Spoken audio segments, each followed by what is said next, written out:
Ada kisah yang luar biasa teman-teman tentang kuasa Nabi menyembuhkan penyakit. Ini kalau Nabi Isa AS menyembuhkan tuli dan bisu, dengarkan bagaimana Nabi SAW menyembuhkan penyakit para sahabat. Dalam riwayat Bukhari, semua saya ambil dalam riwayat Sahih ini, kisah tentang Abu Rafi'. Siapa Abu Rafi' ini teman-teman? Salah satu pimpinan Yahudi, salah satu raja Yahudi yang suka benci sekali dengan Islam, suka memerangi Islam. Tapi dia sembunyi-sembunyi, seperti orang munafik. Kalau ada satu suku Arab mau nyerang Madinah, dibiayai sama dia. Kalau ada perempuan penari hina Nabi SAW, hina Islam, dibiayai sama dia. Kalau ada penyair yang menghina Islam juga dibiayai sama dia. Pokoknya dia bermain di belakang lah. Nabi SAW berkata setelah habis sholat subuh, lalu berkata, siapa yang menyelesaikan urusannya Abu Rafi'? Ini bahasa santun ya. Maksudnya siapa yang bisa bunuh dia itu? Ini orang buat masalah nih. Sedikit-sedikit ada pasukan nyerang, biaya Abu Rafi'. Sedikit ada wanita menghina Islam, Abu Rafi' di belakangnya. Penyair, Abu Rafi', semua Abu Rafi' di belakangnya. Nabi SAW bilang, siapa yang bisa bunuh ini? Seorang sahabat Nabi bernama Abdullah bin Abi Atiq radhiyallahu anhu, sahabat Nabi yang mulia. Ibnu Hajar menyebutkan dalam Fathul Bari, Sahih Bukhari, beliau mengatakan, Abdullah bin Abi Atiq radhiyallahu anhu ini punya pandangan mata yang rabun. Zaman dulu nggak ada kacamata kan? Jadi mungkin punya minus gitu. Jadi agak rabun matanya. Dia mengatakan, saya Rasulullah, saya akan menyelesaikan urusannya. Kata Nabi SAW, baiklah, pergi bawa beberapa temanmu. Abdullah bin Atiq mengajak beberapa temannya, tidak disebutkan jumlahnya, mereka pergi. Tiba di benteng Abu Rafi' malam hari. Kebetulan Abdullah melihat bentengnya ini dijaga oleh beberapa orang dan cuma satu pintu. Dan ini penjaga benteng menghafal mukanya orang yang dalam benteng. Jadi nggak bisa orang asing masuk. Malam sudah ditutup. Maka teman-teman Abdullah mengatakan, kami mau istirahat dulu, hai Abdullah. Izinkan, silakan istirahat di seberang benteng gitu. Abdullah bilang, saya mau lihat dulu, siapa tahu ada jalan untuk masuk. Subhanallah, waktu teman-teman Abdullah pada ketiduran, tiba-tiba saja pintu gerbang benteng dibuka, keluar dari benteng perempuan, anak-anak bawa obor, ribut, suara gemuruh. Ternyata terdengar karena mereka menggunakan bahasa Arab juga waktu itu orang-orang Yahudi, karena mereka tinggal di Jazirah Arab, maka mereka Abu Rafi' si Abdullah dengar, mereka bilang, untanya raja kami Abu Rafi' sedang hilang, carilah. Jadi untanya hilang, dicari sama masyarakatnya, mereka keluar semua. Abdullah melihat ini kesempatan. Kalau dia bangunkan temannya lama lagi, dia jalan sendiri. Dia bilang, saya pun menyelip di antara orang-orang yang masuk sampai akhirnya saya masuk ke dalam benteng. Begitu masuk dalam benteng, dia bilang, saya sembunyi di kandang keledai. Ada kandang keledai, dan keledai ini hewan teman-teman sekalian. Kalau dia mau ngomong, dia bersuara, kalau tidak, dia tidak bersuara. Walaupun ada bom di sebelahnya. Jadi keledai agak berbeda gitu. Dia sembunyi di sebelah keledai ini tidak mau teriak, tidak mau suara kalau dia merasa tidak perlu gitu. Kalau dia bersuara juga buruk. Kata Allah, inna angkaral aswati la sautul hamir, gitu kan. Suara yang paling buruk suaranya keledai. Kata Abdullah, saya sembunyi di kandang keledai. Sampai orang semua sudah masuk, penjaga benteng sudah merasa aman, dia mencantolkan pintu gerbang, lalu mereka pun pergi tidur. Setelah aman, saya pun membuka pintu gerbang, kemudian saya cantolkan dengan batu supaya saya bisa lari. Lalu saya mulai mencari di mana rumahnya Abu Rafi'. Saya melihat ada 2 lantai, ada ruangan 2 lantai. Lantai yang di atas ini ada kayak ada penerang, ada lampu. Zaman dulu orang pakai sumbu, gitu kan. Lalu kemudian terdengar di sana suara orang-orang mengatakan Abu Rafi', Abu Rafi'. Maka saya tahu itu adalah rumahnya Abu Rafi'. Di sebelah rumah Abu Rafi' ada rumah-rumah juga pakai pintu dan ada cantolan-cantolannya. Kayak sekarang kita zaman dulu tuh ditaruh terus digembok dari luar gitu kan. Dia bilang begitu sudah dipadamkan lampu, sumbunya, semua orang sudah masuk ke rumah-rumah di sebelah. Saya pun naik ke lantai 2 lalu saya menutup semua pintu-pintu itu. Lalu kemudian saya buka pintunya rumahnya Abu Rafi', lalu saya mengatakan, Abu Rafi' ini hafal suara teman-temannya dan sudah gelap. Kata Abu Rafi', siapa itu? Abdullah bilang, begitu saya dengar suara mengatakan dari satu arah, siapa itu? Saya ke sana, saya tebaskan pedang saya, kemudian saya lari keluar. Karena matanya agak gelap, dan gelap juga ruangan. Saya ingin melihat cahaya langit yang masih ada di malam hari gitu kan. Ternyata waktu saya tiba di pintu rumah Abu Rafi' belum mati. Dia berteriak kesakitan gitu kan. Maka saya pun mengatakan, mengubah suara saya lagi.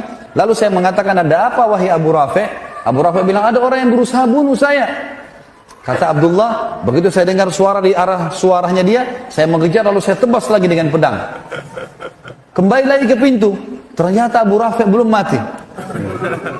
Kata Abdullah, saya mengubah suara saya ketiga kalinya. Ada apa wahai Abu Rafi' dengan suara yang berbeda, gitu kan? Baru Abu Rafi dengan dalam kesadikan, ada orang mau bunuh saya. Kata Abdullah, saya pun mendatanginya, lalu saya pastikan pedang saya tancapkan ke dadanya, sampai tulang belakangnya bunyi. Ya. Mati, kemudian dia bilang, saya tinggalkan. Kemudian saya turun, karena buru-buru, ini sudah ribut di sekitar rumahnya Abu Rafi ini. Dia bilang, saya buru-buru turun dari anak tangga, karena buru-buru, akhirnya saya tidak menghitung lagi anak tangga, saya jatuh, tulang kering saya patah.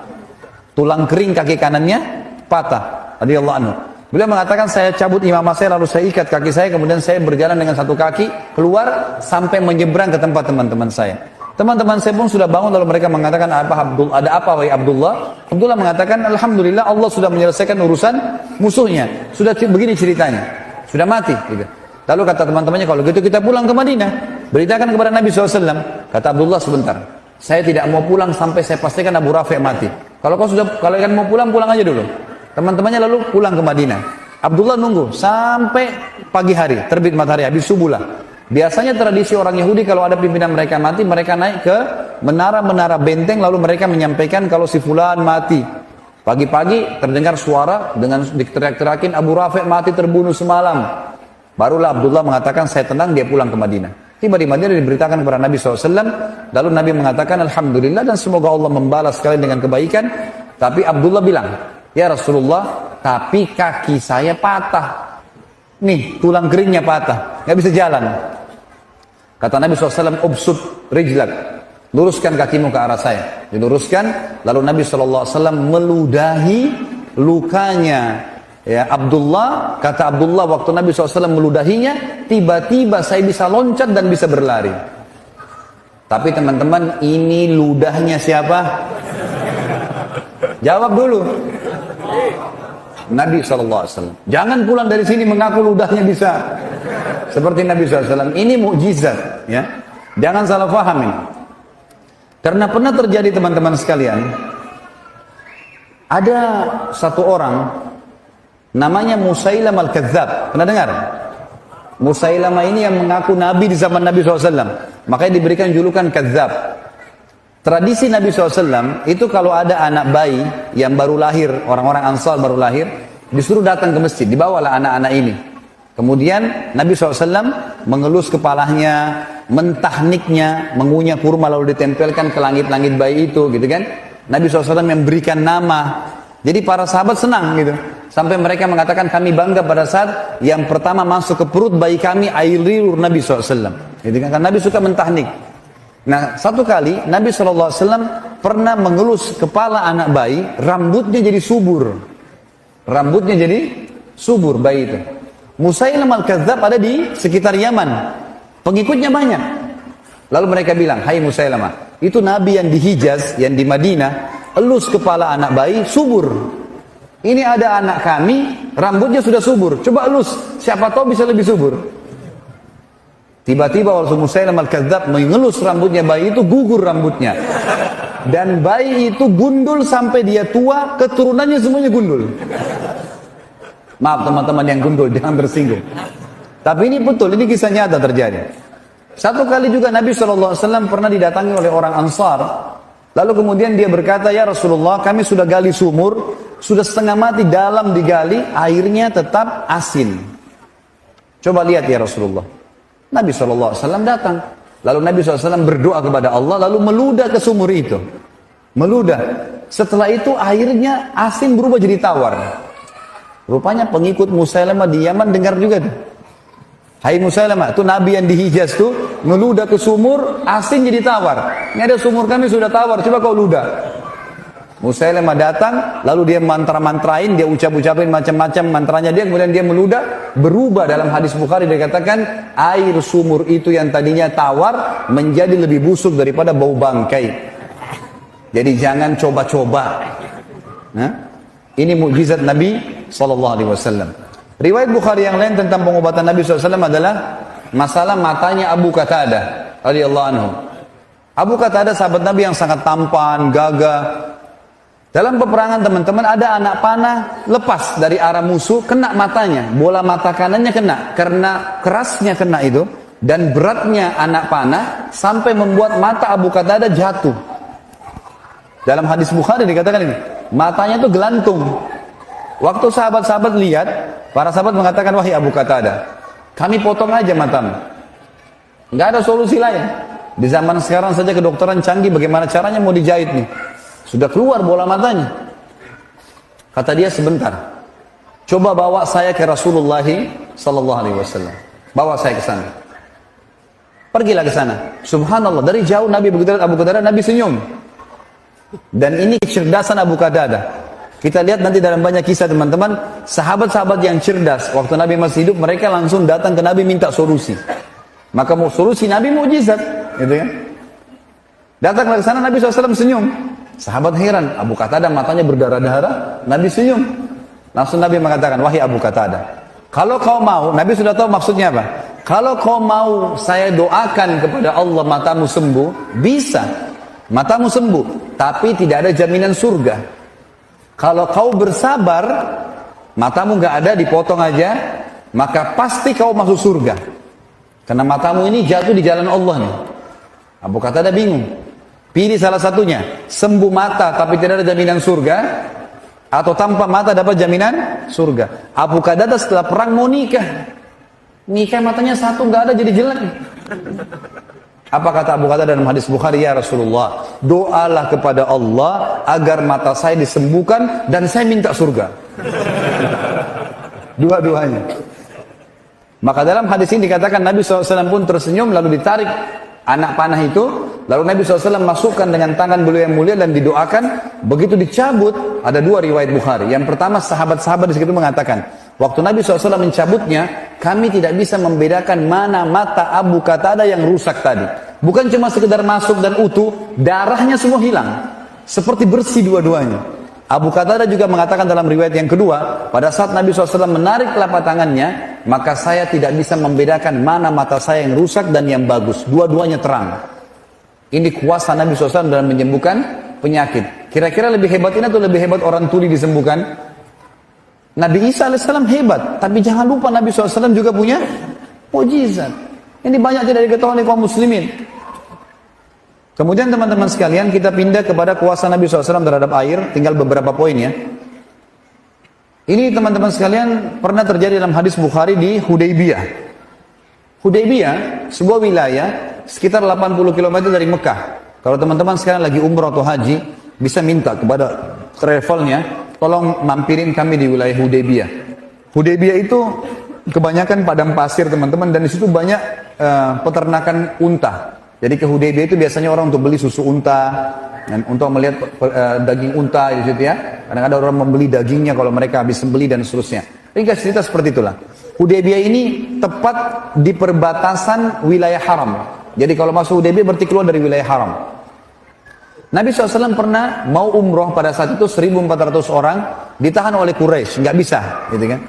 Maka terjadilah kesepakatan Hudaybiyah. Ringkas cerita, waktu itu mereka kehabisan air, 1.400 orang kehabisan air. Kata Jabir radhiyallahu anhu, kami membawakan seember air untuk Nabi SAW untuk wudu. Nabi sudah mau pulang ke Madinah, kehabisan air, sudah nggak ada air, tapi Nabi nggak tahu. Dibawalah air untuk wudu, lalu semua sahabat 1.399 berkumpul. Nabi SAW tanya, kenapa kalian kumpul di sini? Kata mereka, kata Jabir radhiyallahu anhu, ya Rasulullah, kami kehabisan air, nggak ada air. Jangankan untuk wudu, untuk minum nggak ada, habis. Di sekitar sini nggak ada air. Air terakhir tinggal di ember Anda ini. Anda selesai pakai, kami akan berebut. Maka kata Jabir radhiyallahu anhu, ini saksi bahasan teman-teman, mukjizat yang luar biasa. Maka kata dia, kami menyaksikan baginda Nabi SAW meletakkan telapak tangannya ke dalam ember dan tangannya mengeluarkan air ya non-stop sampai kami semuanya minum, sampai dahaga kami hilang, semua kendi-kendi air kami dipenuhi dan air masih mengalir dari jari telunjuk Nabi SAW. Ini yang saya bilang tadi teman-teman, kalau Nabi Nuh AS berdoa kepada Allah turun hujan dari langit dan keluar air dari bumi, Nabi SAW keluarkan dari telapak tangannya air. Mukjizat dari Allah Subhanahu Wa Taala. Ini kuasa yang luar biasa. Dan kata Jabir, jumlah kami waktu itu 1.400 orang dan semuanya berhasil minum dan juga memenuhi kendi-kendi airnya. Teman-teman sekalian, kisah mukjizat yang saya bahasakan mungkin terakhir ya, yang kita sebutkan insya Allah pada malam ini adalah kuasa Nabi SAW terhadap makanan. Ini juga diriwayatkan oleh Imam Bukhari. Kisah Jabir radhiyallahu anhu di perang Ahzab atau perang Khandaq, Parit, ya.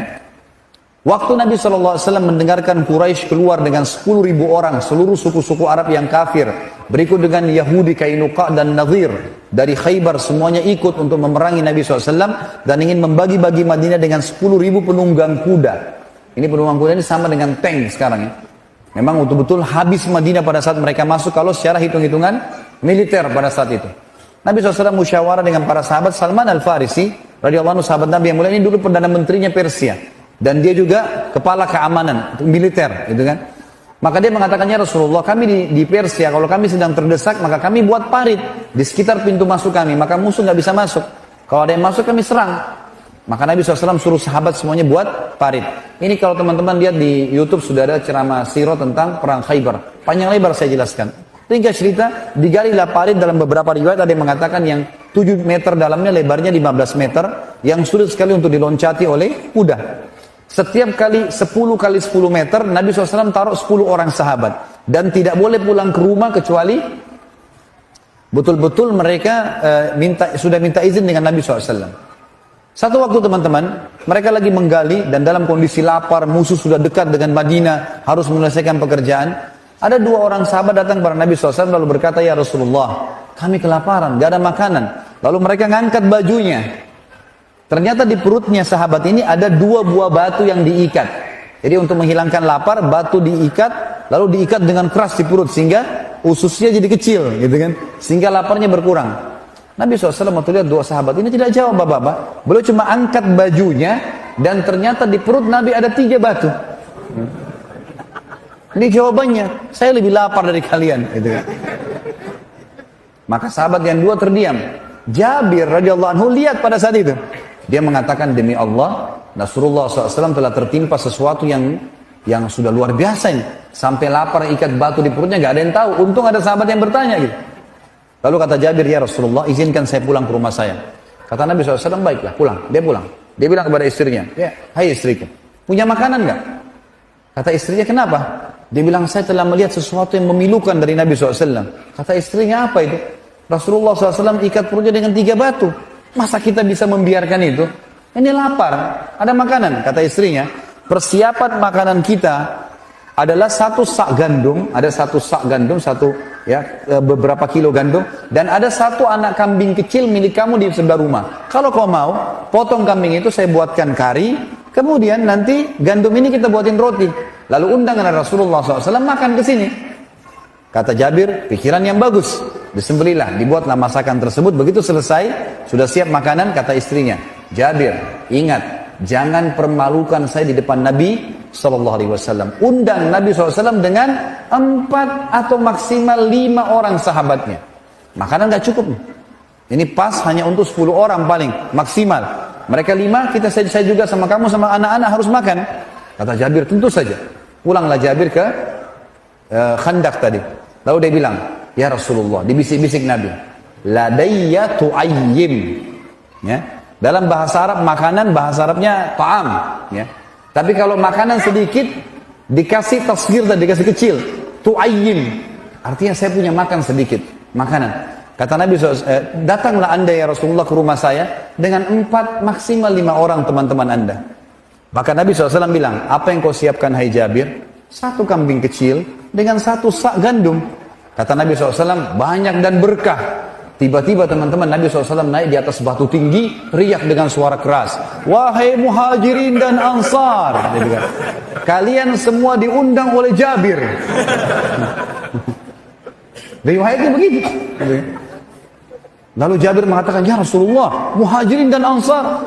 Kata Nabi SAW, iya. Pulanglah dan jangan sentuh makanan itu. Coba teman-teman kalau antum di posisi Jabir nih. 1.500, 400 orang waktu itu di Khandaq. Semuanya lapar.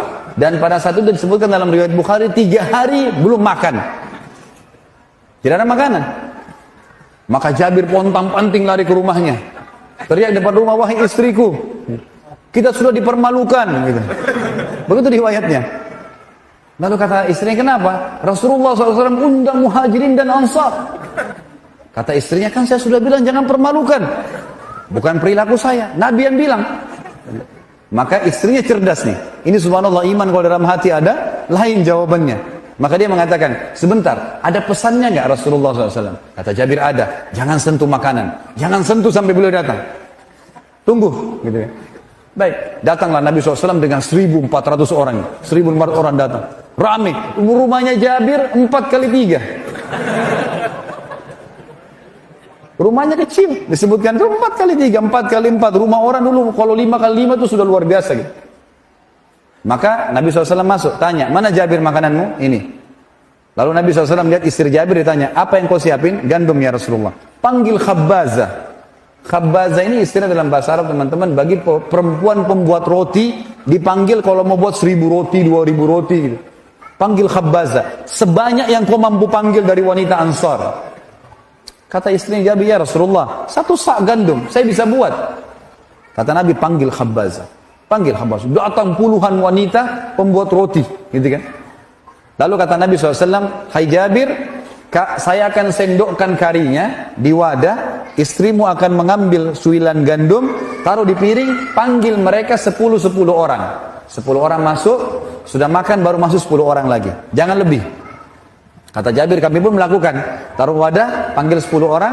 Kemudian Nabi SAW, istrinya Jabir sobek rotinya, taruh. Nabi SAW sendokin kari. Gitu kan. Makanlah 10 orang ini. Dan dalam sebagian ulama hadis mengatakan orang-orang yang makan ini tidak dibatasi oleh Nabi SAW. 3 hari lapar, mereka makan untuk menghilangkan lapar yang 3 hari. Dan lapar-lapar yang akan datang. Dan ini bayangin bagaimana makannya gitu. Ya.